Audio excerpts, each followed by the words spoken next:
When police searched surgeon Joël Lesquarnec's home after he raped his 6-year-old neighbour in 2017, they found a cache of sex dolls, wigs and child pornography, and electronic diaries that appeared to detail nearly 3 decades of rapes and sexual assaults on hundreds of young patients in hospitals across western France.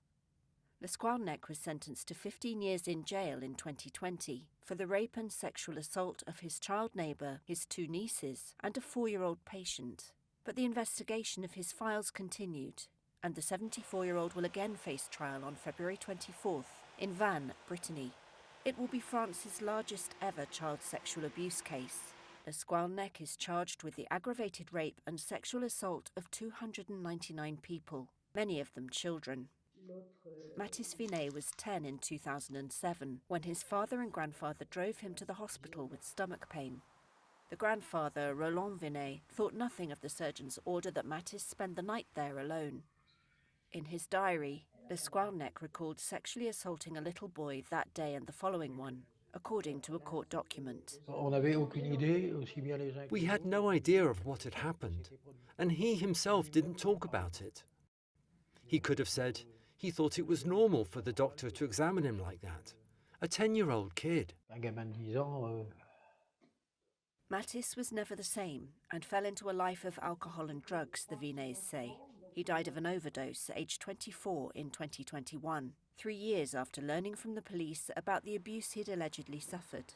Reuters couldn't establish the role the surgeon's alleged actions played in Mathis's death. Roland and his wife Morissette believe he took his own life. There's no other word for it. He killed him. He didn't take a revolver to kill him, but he killed him, like he killed all his victims. Because they're not dead, they're still there, but there's a part of them that's completely dead. The trial comes at a time of reckoning over sex crimes in France. Dominique Pellicot was found guilty in December of drugging his wife Giselle and inviting men to rape her. 50 other men were accused of rape.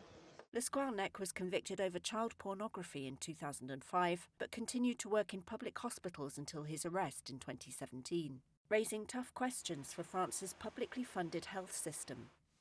François was 12 when Lesquarnec allegedly abused him. Je me rends compte que je n'aurais pas dû être opéré par ce chirurgien.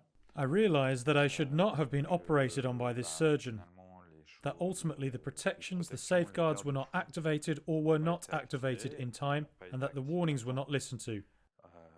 So yes, I feel betrayed by the authorities. Investigators tracked down potential victims by matching diary descriptions with hospital records. Many of the anaesthetised patients had no recollection of the alleged abuse, but psychiatrists documented symptoms of post-traumatic stress in victims, according to court documents. François hopes the trial will shift the sense of shame from the victims to the accused. Dès la sortie de l'hôpital, je me suis renfermé sur moi-même. As soon as I left the hospital, I withdrew into myself. I distanced myself from my parents, from my loved ones. Je me suis désinscrit à... I cut all my social ties too. Today, as an adult, I am under an antidepressant treatment, very reinforced psychological monitoring. Prosecutors say Lesquarnec has admitted to investigators many of the accusations he faces. His lawyers declined to comment ahead of the trial.